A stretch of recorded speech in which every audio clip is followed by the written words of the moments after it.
Sure thing. All right. Hello, folks. I'm Johan Melin, and I'm the author of Virtual Roses and Great One Digit. And today I'm here in a dialogue with Anders Øland.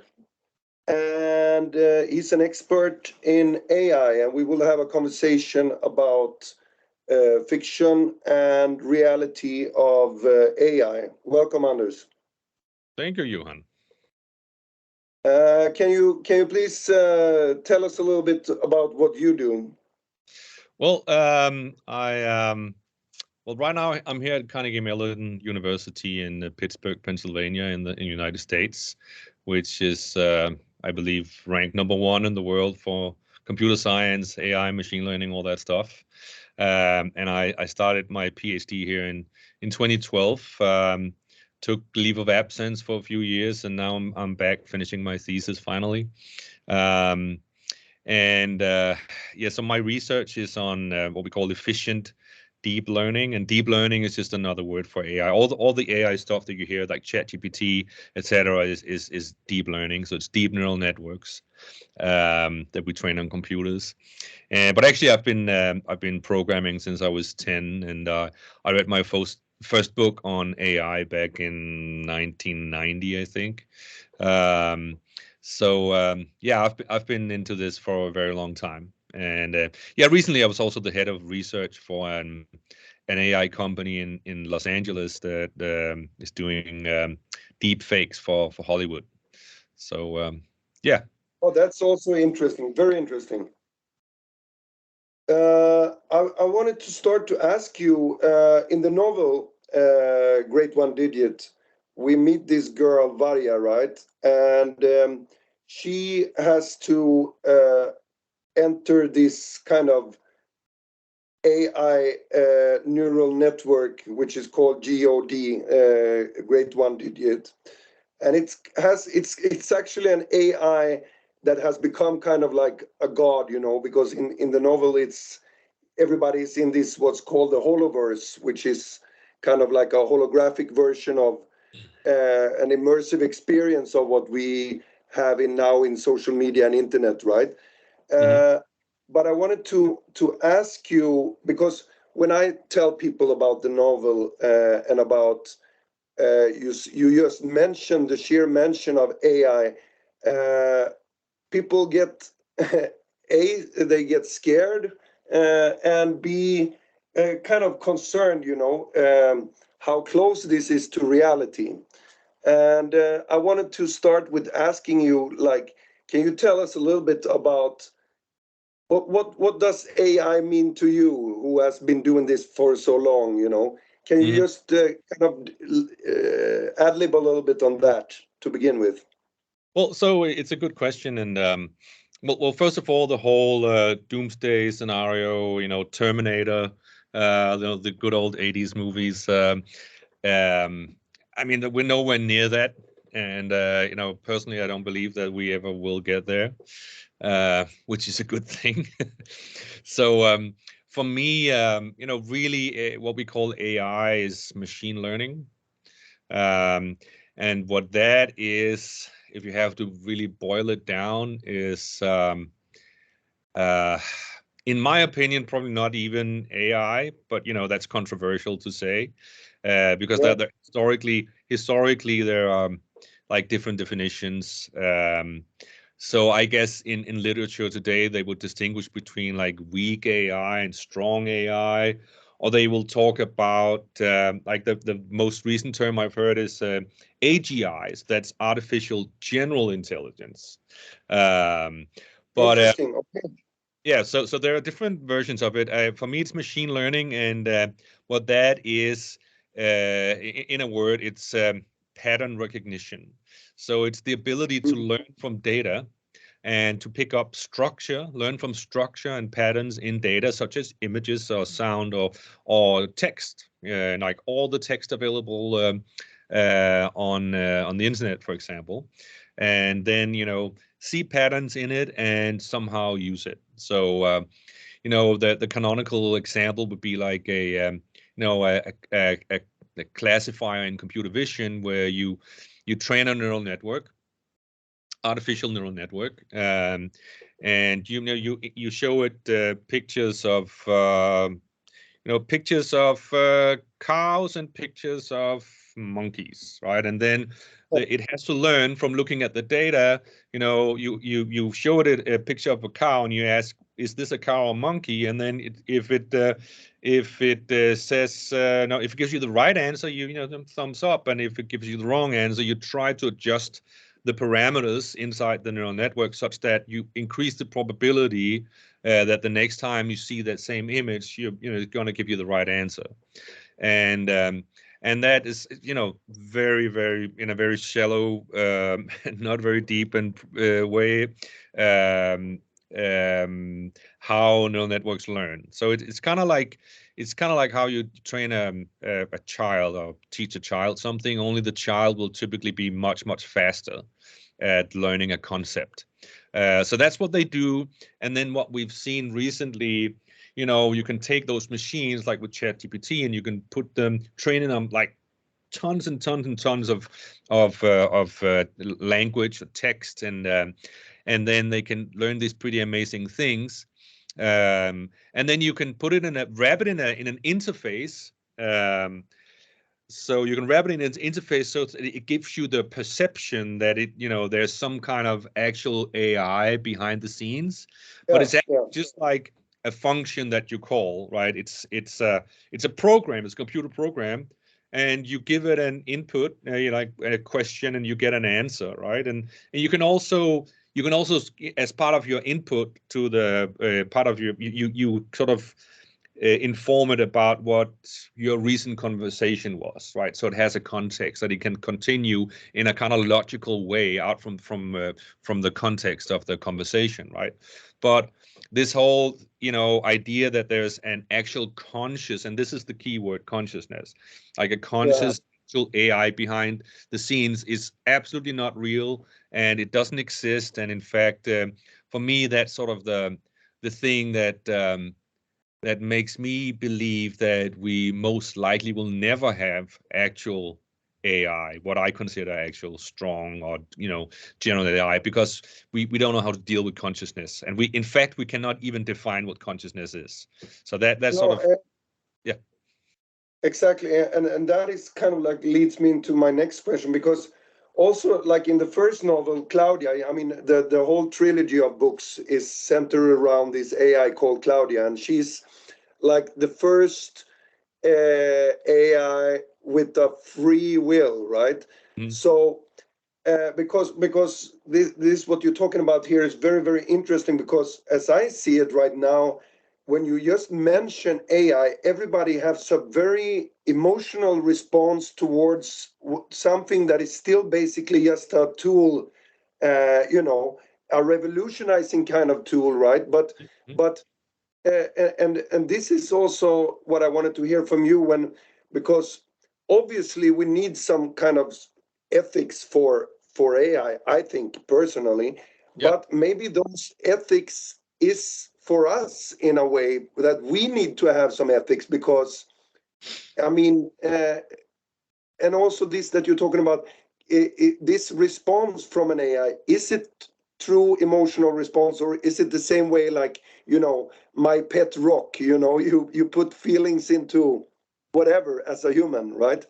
Yeah, well, so I mean, first of all, you're absolutely right, there's a lot of ethics involved, but whenever there's a new technology, like a really disrupting huge technology that enters into our world, there are usually ethical questions involved that you need to handle. And AI is no different. Machine learning, deep learning is no different. And sorry, what was the last thing you said? I lost my train of thought. No, just this the thing that you were talking about, that that you said this, that we put a lot of our feelings into it, which is kind of like the wrong response, because there are no, at the moment, there is no, how to say, that we want to believe that this is a consciousness, that is, exactly. It is like us. And let me just make that completely clear, that there is no such thing. I mean, there's no such thing as an AI, a conscious AI. It does not exist. I don't believe it will ever exist. If it does, if I'm wrong, we don't know if it's going to take 100 years to get there or 10,000 years. I mean, we're so far away. And just to give you an example why, one of the reasons is that, like I said earlier, that we can't even define consciousness. You can't. I mean, they're like what I think roughly 20,000 academic papers on the concept of consciousness, and pretty much absolutely no consensus on what even consciousness means, right? No. So I think that David Chambers, I believe he's called a philosopher. I think he's at Cambridge. He's one of like the main guys in this field. And this is not my field, so I'm not an expert in this, but I think on his website, I saw it a few years ago, and I think he sort of found all the literature, and I'm pretty sure it was 20,000 papers. So just like, okay, so how do you simulate consciousness if you don't know what it is? Right? It's just profoundly, you can't, right? So what you get when you sort of converse with the Chat GPT, I mean, it's no different than when I train that stupid little neural net that can distinguish between pictures of monkeys and pictures of cows or whatever I said, right? It just gives you a probability for one of the two answers, right? And the same thing, another example that sort of freaked people out. It stopped a little bit, over the past few years, but at some point you probably saw on Facebook or whatever, people were like, "Oh, I just had a conversation with my friend about buying a house, and then 30 minutes later I log onto Facebook and now I get an ad from some real estate agent or something." Yeah. Right. We experience that all the time, right? Yeah, exactly. And then people get freaked out and they're like, "Oh, I think Google or Facebook and all those, they're listening in on our conversations. That's how they know." And that is not. Yeah, but that's not true. I mean, it's true that they can, listen somehow, but you have to give permission. And this is not the way that it works. So here's the thing, right? So it's just that, the data that we collect, and we collect, for these, when Google and Facebook, when they train these, big ass models, they basically like ChatGPT, for example. Like I think it costs probably $10 million to train it, and it's trained on thousands and thousands of GPUs, graphics processing units, right? Each of those specialized processors cost like $15,000 a pop, okay? And they draw something like 400, 500, 600 watts each of them. And then there's all the computers driving them, the CPUs and the RAM and all that, right? So when you train a model like that, it's hundreds, if probably more, like, yeah, I'm actually pretty sure it's thousands of tons of CO2 emissions if it's running on non-green technology, if it's like from an oil or coal powered power plant, right? And they will tell you that anyways, that they get it's green energy, but really they just like buy emissions offset in China, something like that. But anyway, so it's huge. And the data that train on is basically, those companies, they've been collecting data, about us for years and years and years and years, right? They have a lot. And it just, so that data that they collect reflect our behavior, right? And it just, as it turns out, we're very predictable. It's just, so if you get, if you're shown, you have this experience that you talk with your buddy about buying a house, and then later you get an ad from a real estate agent. It's just the fact that you have a certain age, right? And maybe your buddy that you're friends with on Facebook, he actually, clicked on some ad for a house, and you two are very similar. So it seems that, okay, they're friends, and actually we geolocated them, so they were probably together recently, like an hour ago, whatever.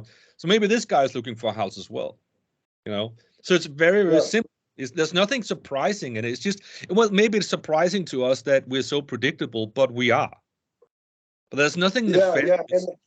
There's that's nothing that's kind of nefarious. like the hard thing to swallow, right? That Yeah, also in the novel, right? That in the new novel with this machine, this God, it kind of fulfills people's wishes by not only guessing, but guessing so precise, you know. So let's say that you want to be a certain kind of person or this and that. This AI is creating this world for you, but in the novel, what has happened is that the this machine that has become some sort of a conscious higher consciousness has become depraved by seeing that people are still unhappy even when you give them what they want, you know. yeah, yeah, yeah. but but but That's an interesting observation. but is it so in a way it's just very high qualified guesses the algorithm works after that, Probabilities. or It's probabilities. So basically, that when you look at the math, it's just that what the neural network learns is some complicated uh, probability distributions over we give it an input, it assigns it picks the most likely, most probable output based on the data that it's learned from, right? And that's it. So that's a pattern. It looks for pattern. Oh, so you're asking me this question. I've seen some other questions that were kind of similar, and they had this type of answers, and I'm just gonna mathematically it's you just get something that if the model is trained well, that seems reasonable to you if we're talking Chat GPT, right? yeah, And yeah, of course, as you probably know, it can also be completely wrong, and that's the thing. I mean, you can fool these things, and like there's another thing you probably heard about is um, so I mean, maybe you haven't heard this term, but we call it adversarial examples, right? So in fact, with any of these neural networks, I mean, there's some research and stuff. I'm not following that research a lot, but in the sort of the general case, there's some research. I should finish my sentences. There's some research about how to make them more robust to adversarial examples. And an adversarial example is this. Right? If we go back to my simple neural network that can distinguish between cows and what did I say, monkeys or something like that. yeah, Yeah. So let's say cows and monkeys, um, and then I show it an image of a bicycle, and it comes out and said it's a monkey. I'm 100% sure, right? yeah. Um, then it just means that you only train it on those two classes and it don't know what a bicycle is. But anyways, I can then mathematically take that example if I have access to the neural network and just change a few pixels so it changes its classification to the other class, right? So instead of a monkey, now it says cow, right?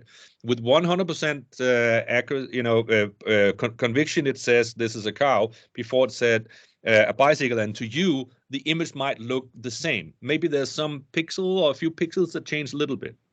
Um, and that's that's one of the things that sort of tell us that they don't really learn the concepts. Like, so if you go into it from a philosophical standpoint, like it's just has it actually learned the concept?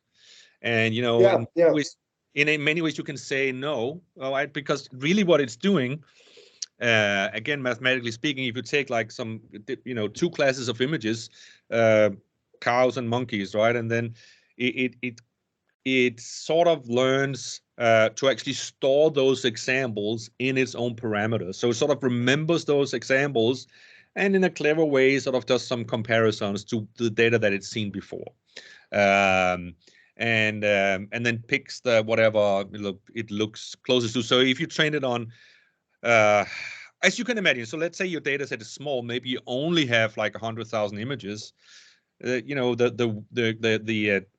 infinitely many ways that a monkey can look if you take photos of it, right?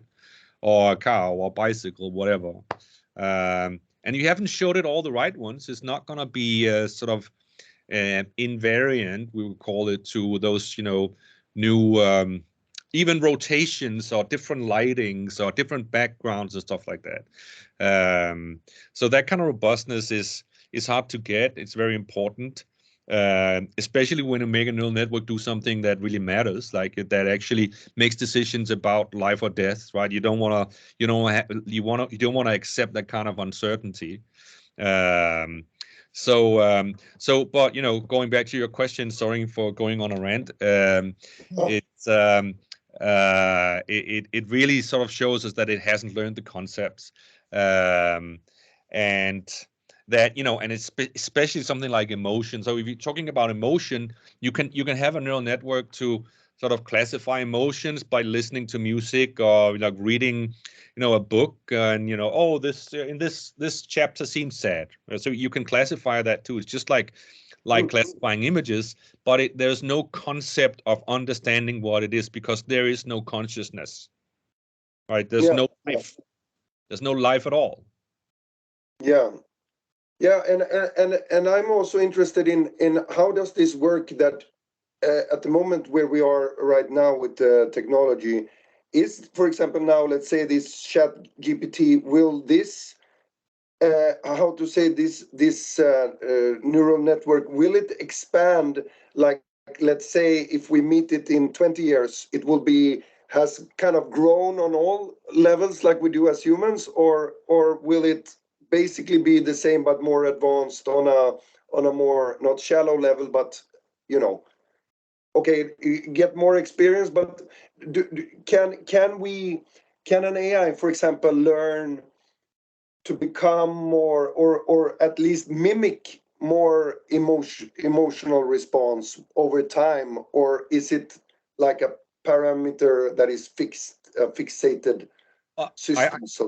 I think it's already mimicking it, and Yeah.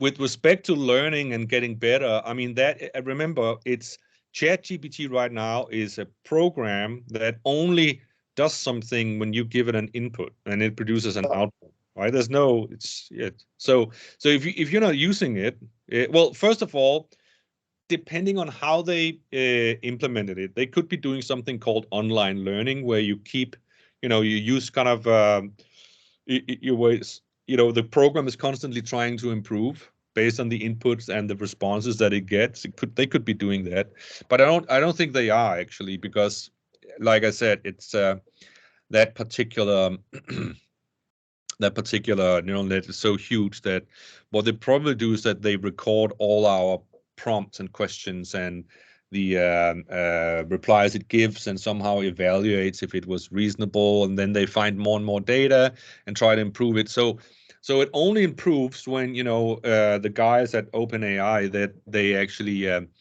uh, decide to, okay, let's train it again, let's retrain it, so get some more data, train a new model. So it's not like the model itself evolves and learns. It doesn't. You can certainly create. I mean, there's a concept called online learning. So you could build a robot, and just like if it had like infinite battery or something like that, it could be, you could have it try to just become better at some task, and just let it run for 100 years, right? So in theory you could do that, but I don't know. It's still not. It's still so fundamentally limited by, in 100 years, that processor and everything, if it's still running, it's going to be so outdated. Like, so that neural network or model that it has been training on for 100 years, is just doesn't have enough capacity to really learn anything meaningful. And yeah, I mean, so yeah, ChatGPT, stuff like that. Yeah, the more we train it, the more we learn about how they work and how people respond to it. The more data we get, we can keep training them, and then they'll, appear to sometime understand emotion. But really, it's just the same thing. There's actually, like, at the core, there's no difference between how I explained, what I explained with images or whatever. It's just all the ads on Facebook, right? It's just like, looking at data that it's seen, giving you the most probable answer, or the most probable output to a given input. That's it. Yeah. But okay, try to follow this trail of thought here, right? In the novel, the main character Varya, she has grown up outside of society, in the forests, in the nature, right? And And just so I she's understand, part. is she an What? AI or what? No, no, no. The main character in the new novel, she's not an AI. Definitely not. Okay. She's the child of two of the characters from the first book. Okay. So she's not, she's not an AI. The main character, uh, how to say, the Claudia trilogy is on the kind of character that goes through this trilogy is the AI. It's Claudia. But the main character of the new novel, it's a 14-year-old girl called Varya, and she grew up outside of society. They kind of decided in 2040s to leave society, technology, and they also decided to abandon language, right? And by doing this, they started to communicate in a different way, you Hmm. know, accessing some different frequencies. Uh, and then now my thing comes here that then of course she has also in the novel developed this ability so she can communicate with both humans and machines on a frequency that is not based on the words, right? Hmm. Okay, so my question here and now is that, for example, we have like the calculator example, this mathematician, calculator, I think his name was, right? Calculate or something like this.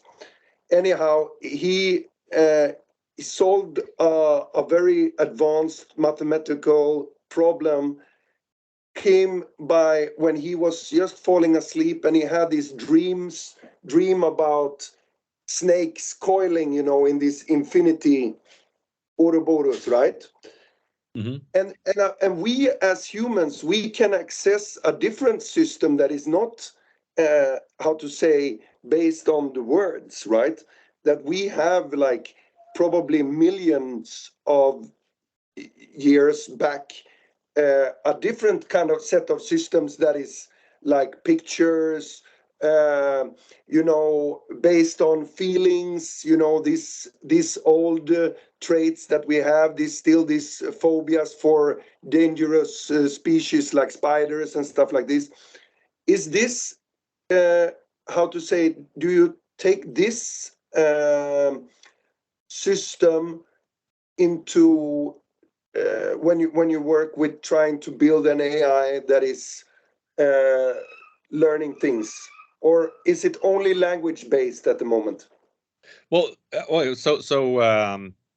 Um,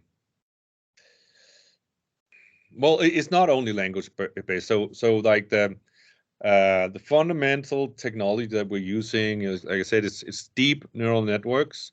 It's just Mm. deep just means that like 10, 15 years ago we figured out how to train artificial neural networks that had more layers. So we stacked them up in layers of neurons, and they're very like loosely built on you know uh, on a shallow idea of how the brain works. So Mhm. neurons that are interconnected, and can send signals to each other,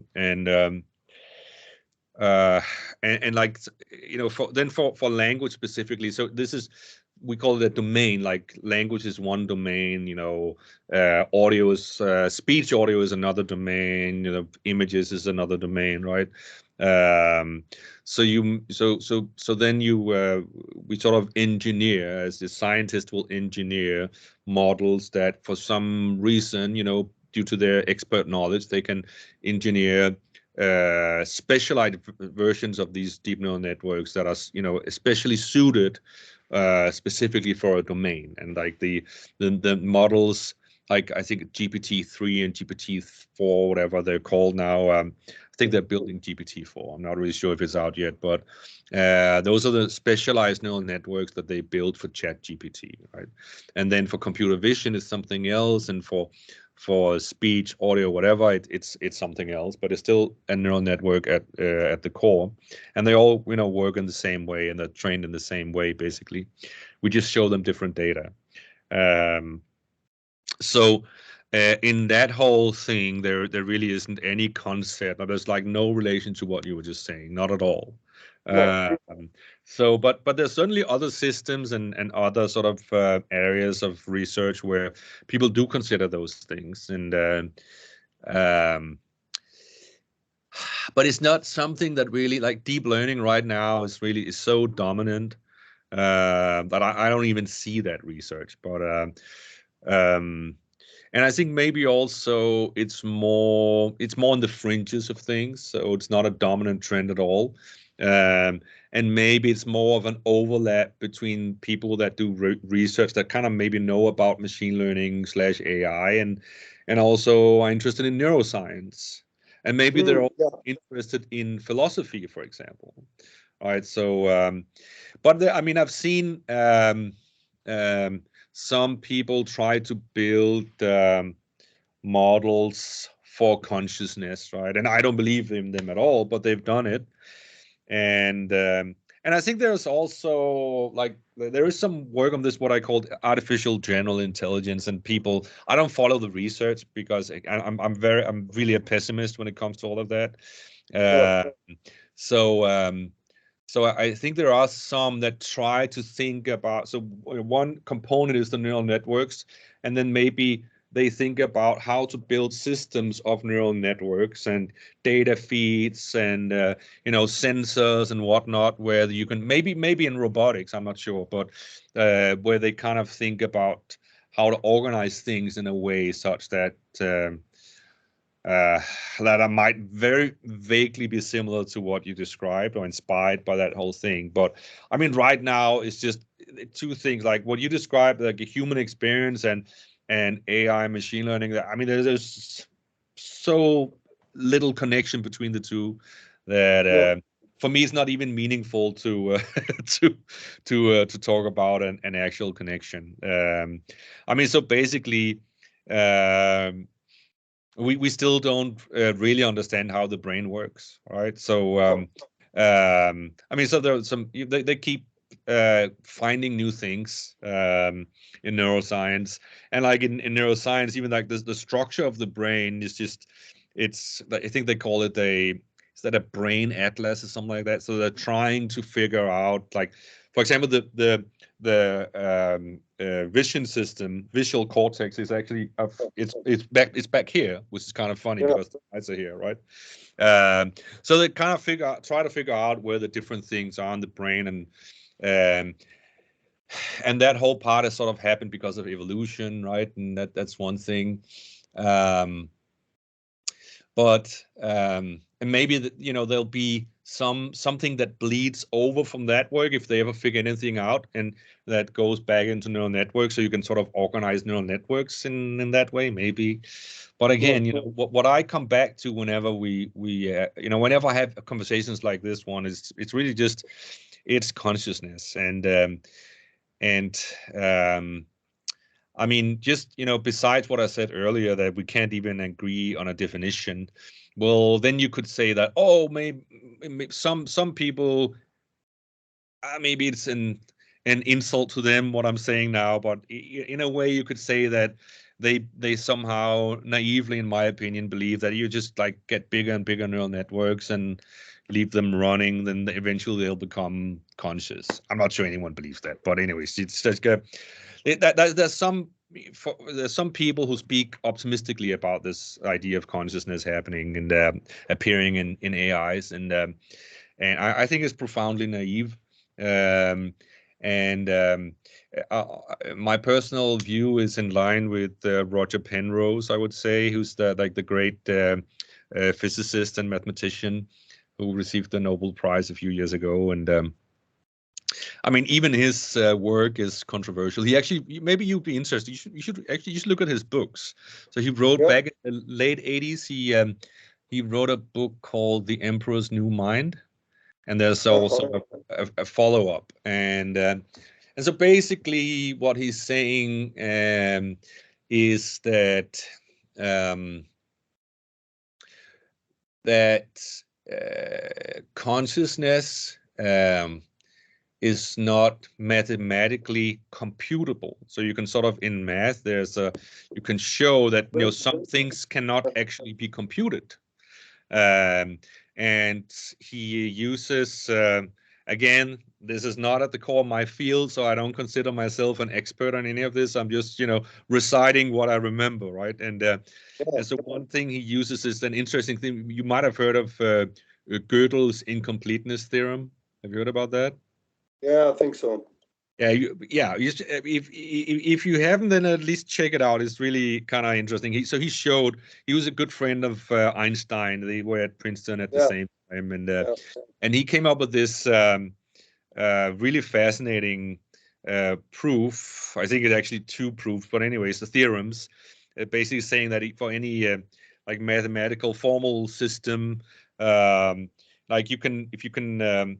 There are certain things that you can state and formulate within that language of that formal system that can never be proven or disproven. Yeah. And somehow Penrose is using that. It's a very fascinating thought that has, these theorems have some very deep implications. And people like Roger Penrose have spent a lifetime thinking about those things. And one of the things that he comes up with is this idea that, consciousness it can't be computable. And what he's saying is that like a better candidate for consciousness is in quantum physics. So he's basically arguing that from what we know, probably it's a quantum process. And then he's done some work with a guy called Stuart Hameroff, who's an anesthesiologist. And so anesthesia is sort of related to the observation of consciousness because it's the only time when you know that you can control when a person completely loses consciousness is under anesthesia, right? So he has this had this idea that the two of them have been working on for years and years. I mean 30-40 years or something, I don't know, a long time. That it's something called microtubules, like a physical thing in the brain.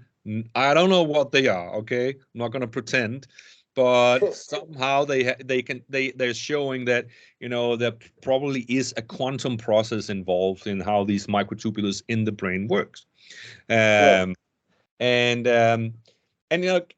that's, I mean, a very compelling argument to me that at least there's something going on, right? That it's not computable, and we can't define it. And okay, so there is this quantum processes that might or might not go on in the brain. And if you know a little bit about quantum physics, you know that there are all sorts of funky things that can go on in quantum physics, and and some of them are actually something yet you can relate to some of the things that we experience as human beings. And then that most scientists would laugh at you if you said like, oh, I think I experienced some telepathy or whatever, or I had a premonition about something.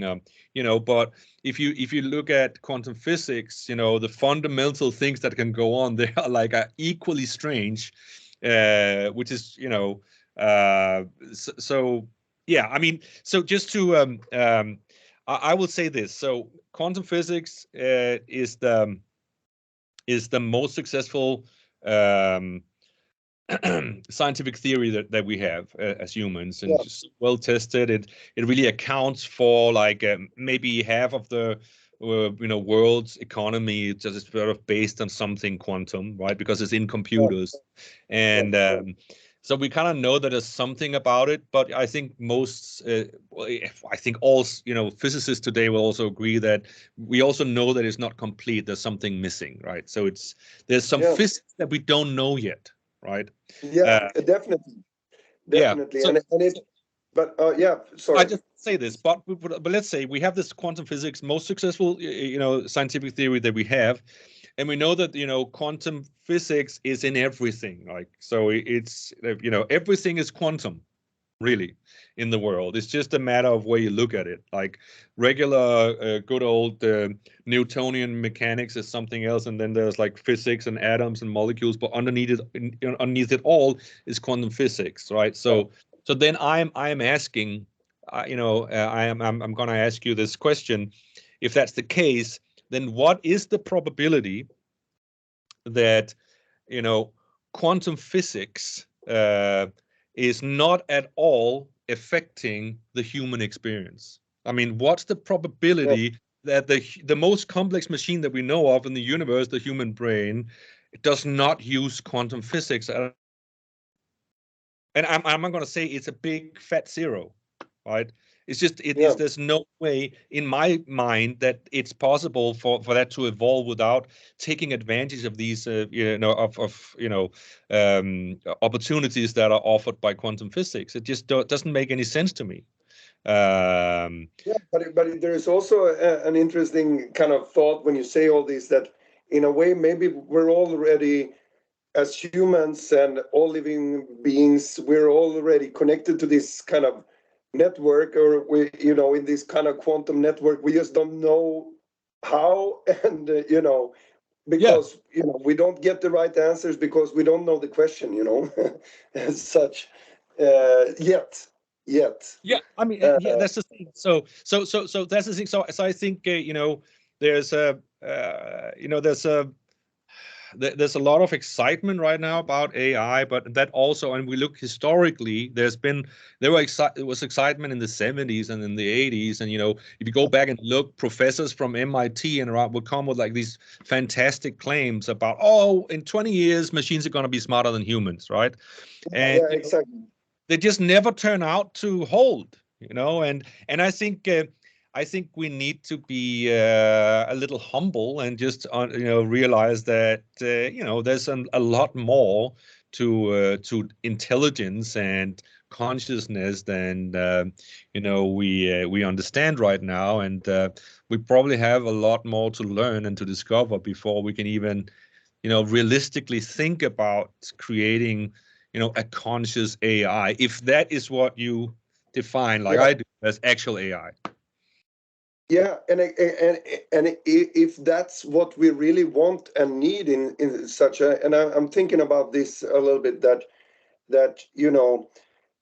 as such, or when you say all this, I'm thinking, okay, on one level, I was going to ask you, is it possible to, because also in the novel, it's kind of like a discussion of that, what if you could, in some ways, people are so afraid of, oh, what about the machines taking over? But what if you turn this around, instead of saying like, okay, what if we use this as a tool for making less biased uh, decisions, that is kind of imbalance, because as we as humans, we do it with with emotions, based on this, based on that, right?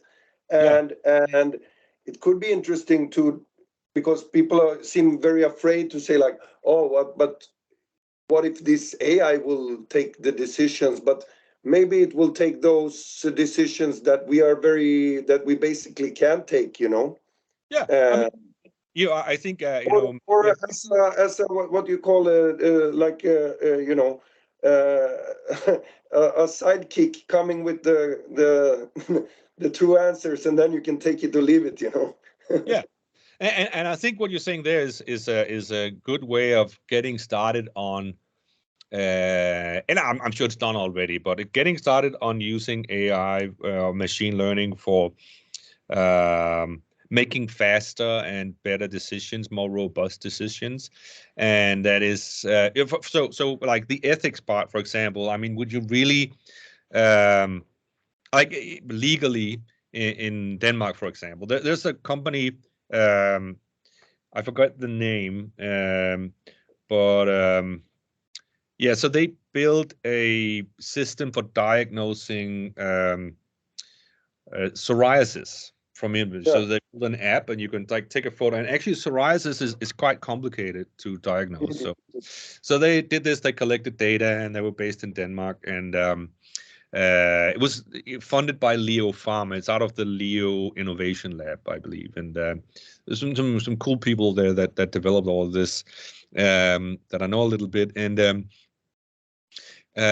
what I heard recently is that they eventually took that startup and moved it to the US, because back in Denmark, there are laws preventing you from actually having an app, piece of software making a diagnosis. It's illegal. But that's actually legal here, right? And that's an interesting thing. So it's like, whether you believe that, what they're doing here in the US is good, or what we're doing in Denmark is good, then you have this debate about the ethics of things. And certainly allowing the AI to the app to make decisions is probably going to be good for innovation.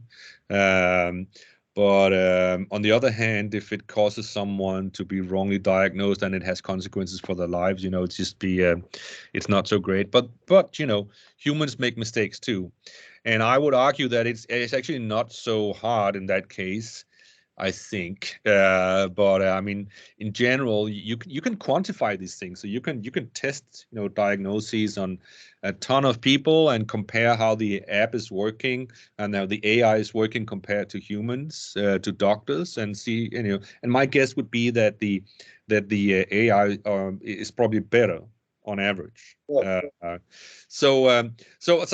the question is, do you really want to live in a world without AIs making decisions? Because which is an interesting question, right? And you can take that example. You can take other examples like you like this self-driving cars, right? Which turned out to be a more complicated problem than we thought. But on average, even the existing self-driving car technologies are probably better than most human drivers. So if you look at, I looked at it in the numbers a few years back, and that at that point in time in the US, there were like 34,000 people a year that died from car accidents. And I believe if you once we decide on some AI technology and approve it for self-driving cars, if then we made it illegal for humans to drive, so only AIs would drive, you could build even better systems, because then you could allow the cars to communicate with each other, right?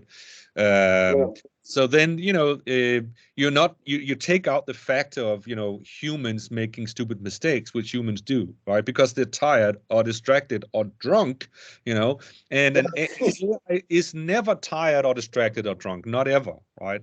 Same thing with a robot that performs heart surgery or whatever. It never had a fight. It was never up late having a fight with the missus or whatever, or partying. I hope most surgeons don't do that, but still, it's so they will be more robust, and they will outperform us in a lot of these tasks. And I believe that that's a good thing. But of course, like the ethics of things is that we have to decide as humans and as a society, where we're gonna allow AIs to make decisions, and can they do them completely autonomously? Or, for example, I think what we're seeing now is that you just use an AI to assist you. So in the case where you have like some AI that can diagnose psoriasis, you just ask the AI first, and then you compare it to your own opinion. And if you agree, that's your opinion is probably is more likely to be correct, right? So you let it guide you, right? Yeah, and it's very interesting also that we as humans, most of let's not talk about too much of good and evil deeds, right? But let's say like this, I have this kind of statement also in the novel that almost everything that is seen as bad, that when we humans do something that is bad towards somebody, i.e. somebody else get hurt, right? It's basically automated response. Most people who do bad shit, they they don't believe themselves that, oh, now I'm doing something bad. They actually just do something without thinking, an automated response. And then the paradox is like when we have when we have AI, we are afraid of that their automated response would not be considerate, which is, I mean, my theory is that we decide if we want to create uh, artificial intelligence that make balanced decision. Of course, it will. You know, it's maybe ourselves that we have to fear because we as humans we make like unbalanced decisions all the time, right? Uh, Yeah. Doing everything automated, right? Yeah. Uh, And there's, I think, I mean, of course, the AI will never, in my opinion, understand the concept of right or wrong, good or evil, right? It again, unless there's a huge revolution somehow, I hope there will be one. That would be a yeah, fun experience, but uh, like a fundamental paradigm shift in how things work in what we currently call AI, then it's just learning from data, and yeah, uh, and then looking at the data, looking at similarities, correlations, etc., and spitting out probabilities of the most probable answers, and not knowing what it's actually answering. It's just numbers, and yeah. So it really comes down to the data. So I think a key word here is bias, right? And there's been some, there's some people that because studying the ethics of these things is super important, and there's been a lot of um, debate about the ethics and how models are biased, like whatever, some Google examples I'm sure yeah, know that, yeah. And it is interesting, but it's not the models and it's not the methods that we use that are biased, it's the data that is biased because the world is biased. yeah, When you collect data from the world, you get biased data. So actually, you spend more time, and I think that's what they do. I don't know, never worked at Google, but my guess would be that they probably spend more time manually having humans looking at all that data, and there's a lot of data, and removing, like curating the data sets that they use so that they're not biased. yeah, Then they just spend more time doing that manually than they actually do on training the AIs that they use. I mean, that's my guess, yeah. and it's super expensive, and it is a problem, but it's just a reflection of the world, Um, Yeah, so and I mean, but it's interesting with all these, at some point with this kind of like technology talks, right? Like you had also this, what's this? I don't remember her name now at the moment. With these blood samples, these blood tests, right? This oh, woman where it the woman who turned was out, a big scam artist and went to jail. yes, Yeah, yeah. yes, I forgot her we name. we we all know who. Yeah. Yeah. Anyhow. Uh, there also where you have this kind of like big tech, right, where you find yourself like doing basically everything manually, but on the outside to prove the world that it's tech, right? Yeah. And also I've been looking into some of these more advanced AI models, that are basically an animatronic, Mhm. uh, with kind of pre-recorded or preconceived answers and this and that. And I think that is what we are afraid of. But if we really understood what AI is, then we will see it as a great tool, and just one more thought here is that I want to hear your opinion about is like now when with these picture AIs, and you also mentioned that you've been working with deepfake company and stuff like this. Uh, this question comes up to me at some point. This the originality to it, right? What is original? Because on one hand, like when the camera came, let's say the camera uh, arrived on the scene, and kind of before that, if you wanted a portrait of somebody, you had to paint it, right? You had to somehow learn the skill of, um, you know, painting reality, right? And the old painters, they were maybe in some instances better than a camera, but by painting. And then came the camera, and you could all of a sudden take pictures of everything just as it looked like, right? And now we're in like the next era of that, where a lot of artists are naturally afraid of that. Okay, an AI can basically do what I'm doing, but as you've been talking about, the machine learning is that the AI is basically just fed on all these things.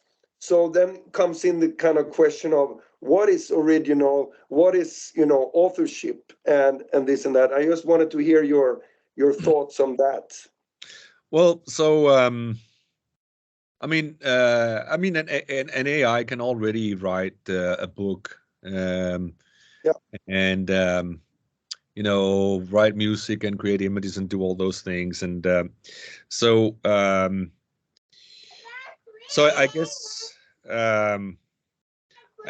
guess maybe one word here is creativity. Can it be creative? I guess that's kind of the question. Can it invent new things? And then you have the question. Well, then you have the question of authorship, of course. But so the authorship thing. I mean, I think I remember what I said. It's just you basically, what we do now is the neural networks kind of just store the examples that it sees in its internal memory and compares. Like, it's a very simplified way of explaining it, but it is to some extent it is actually true. And then you say, oh well, then it's just it's using all these things. So if I take data from the internet, then I'm using other something that other people created, and I'm just storing those examples inside a neural network and using that, then in a sense, it's you can discuss the authorship. But on the other hand, what do you do, Johan, when you're creative? I mean, do you start from scratch, or do you just do you have a preconceived notion of what a book is and how it should be written and how it should be organized and how to use the language, or what a good story is and what a bad story is, or whatever, right? It's just you learned that too. You're doing the same thing. Maybe your difference is you have consciousness, so you can, and you have concrete memories. So whenever you're trying to write something and you realize that now you're copying someone else, you can actually go and change out that part. As you know, we didn't say that I have a background in music, right? And I'm responsible for some pretty popular pop songs back in the day, right? And I know that I am and was extremely conscious. Then any professional pop songwriter that I know is very conscious of this, and that is that you basically take pop music, for example. It's I had this discussion with my advisor recently, who's a jazz trumpetist, and he writes operas. He's really great, and I can't do that, but then he can't do what I can, which is write little annoying melodies that you can't get out of your head, right?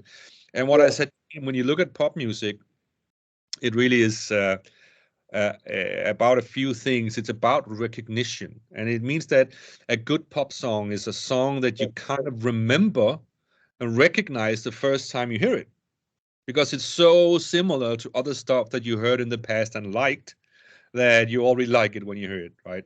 And then, so it might be, I don't know what the number is, but let's say it's like 95, 98% something you heard before and like a little bit of originality, right?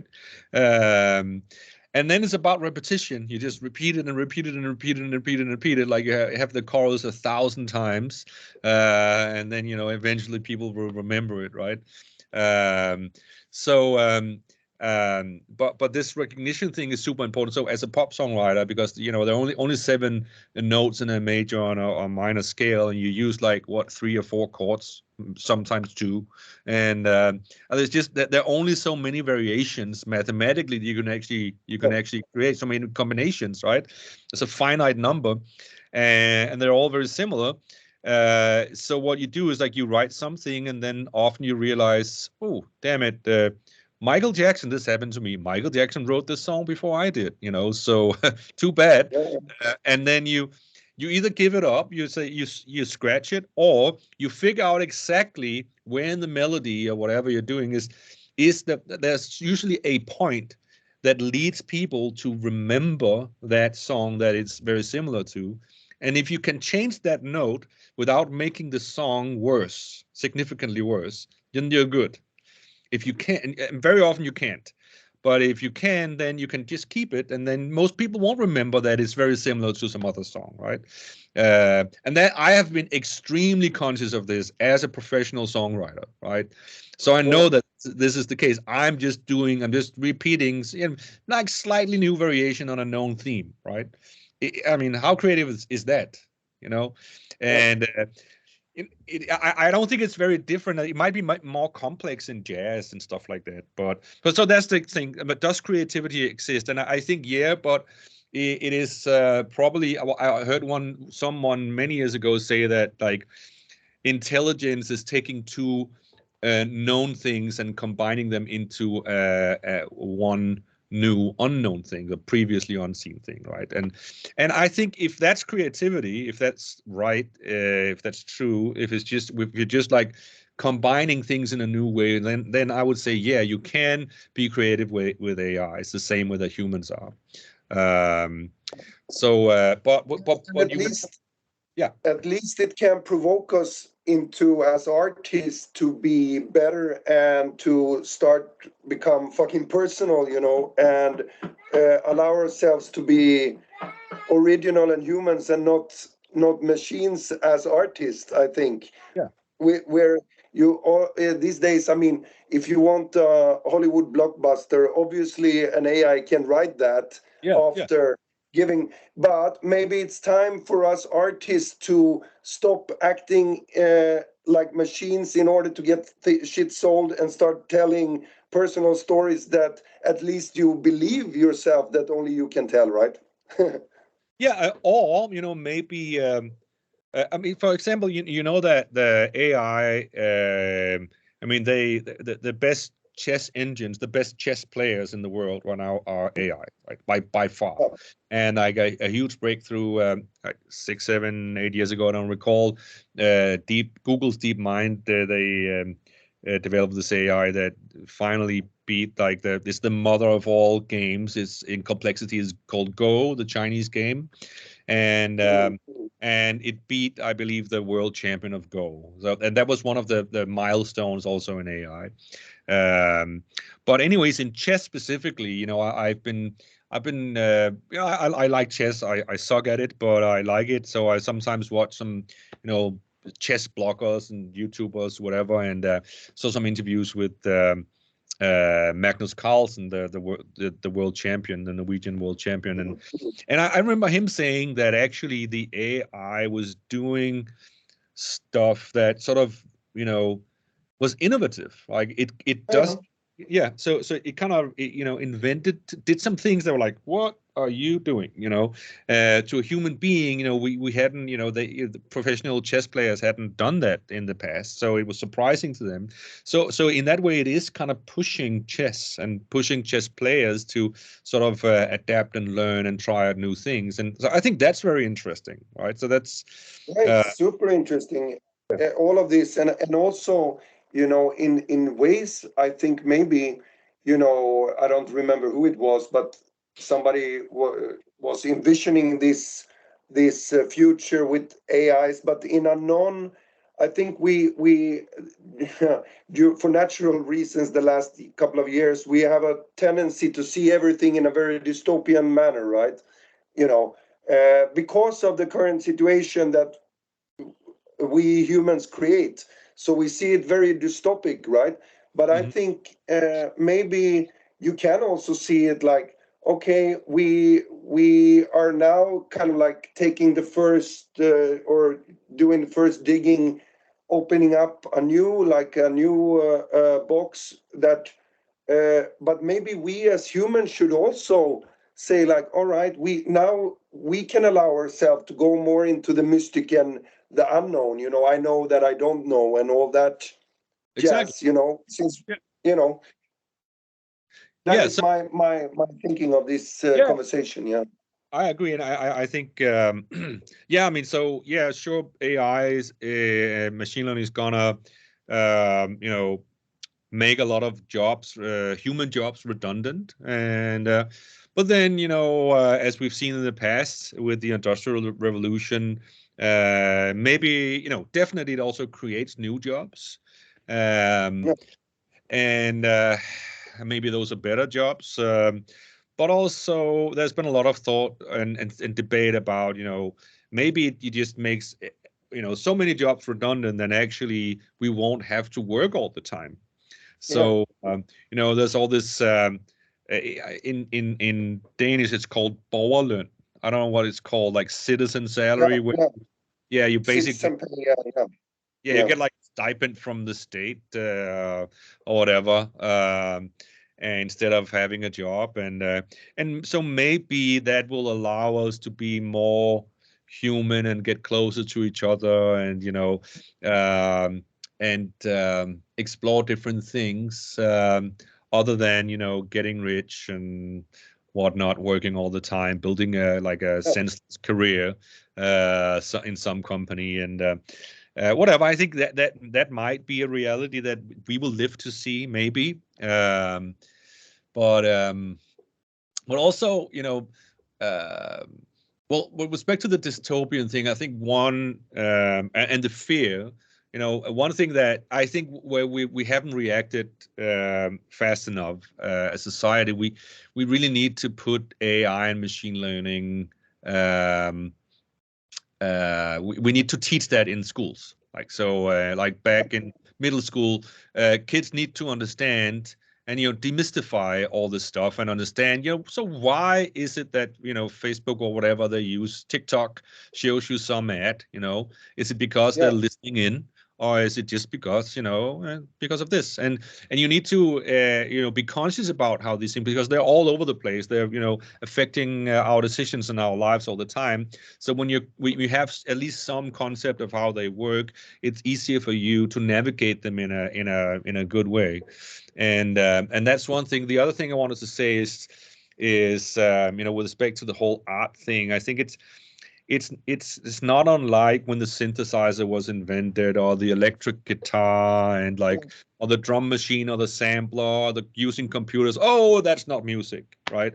um, so I just think that new art will arise. So if you want to be pessimistic about it, if you're like a super great painter, who says you can't keep painting? Of course you can keep painting. Maybe the AIs will inspire you, uh, and also other people who have no arms, for Yeah. example, they can paint by communicating with a computer. And Mm. so it's just the positive spin is that it's also a medium for new types of art and for innovation, Yes. Yes. right? Yeah. And hopefully also, it's, I think it's good if it can provoke us to kind of that we have to ask ourselves, okay, we say that this is human and this is not human. Okay, then, how do we want it to be human beings, not only now, but also 10 years from now, in a positive way? We can all see like the apocalypse coming, but what if we could live in a, not in a utopia, but in a better world, to try to see that. And also, as you say, uh, try to be aware of both what media as such, because now we're all such a part of media. Media is the message and all that, and now we're all such a part of media in a different way than we were, let's say, 15 years ago or something like that. And also, like you say, to be aware from the start that this is, I mean, that kids should be aware of that this is not something mystical. It's not something unexplainable. Life is maybe unexplainable, but this, with machine learning and AI and all this, maybe it could be actually very, very good if we had a raising more awareness of what it actually is and how we can use it, you know. Yeah, exactly. Yeah, I think that's super important, and yeah, we should change that. Teach it in schools. That's Yeah. my message for sure. All right, Anders. I would like to thank you so much for this conversation. Well, likewise, my friend, and it's been a pleasure and my pleasure and fun. Yeah, yeah, and I think we can continue. We could basically continue for 20 hours more, but for this session, I'm very very happy, and I'm looking forward to next one. Well, me too, and congrats on your books. I look forward to reading them.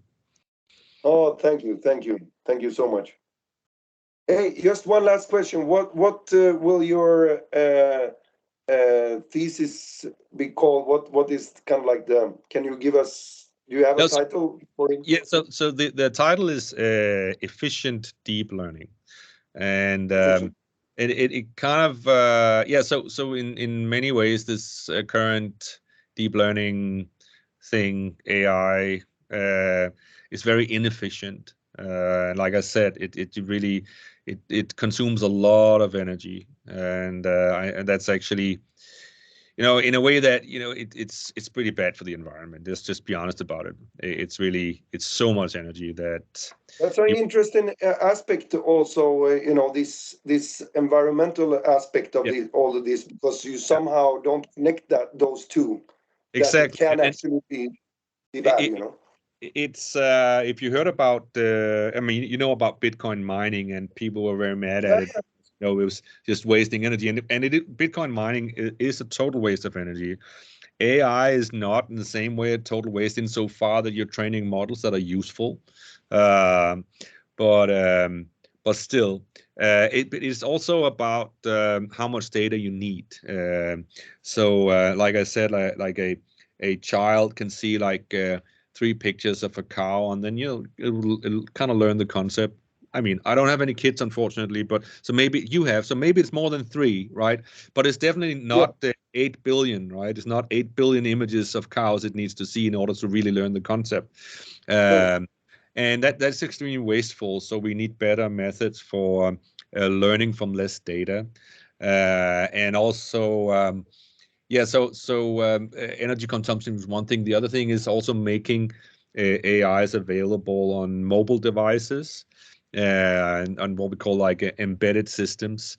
So, for example, if you send a robot to Mars, which we're doing right already. Maybe you collected a lot of data, you would like to learn from it, but sending the data back to Earth to train some model that you then train back might be super time consuming, very expensive. Maybe it's not even possible. I don't know anything about it, but it's just an example.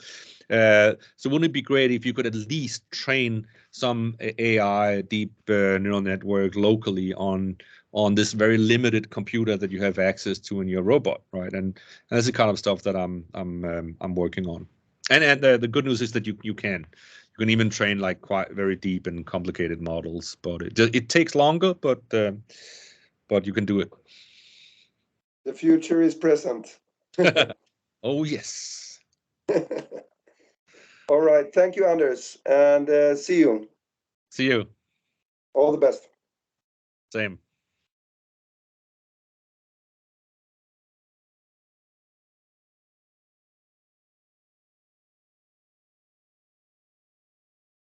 All right.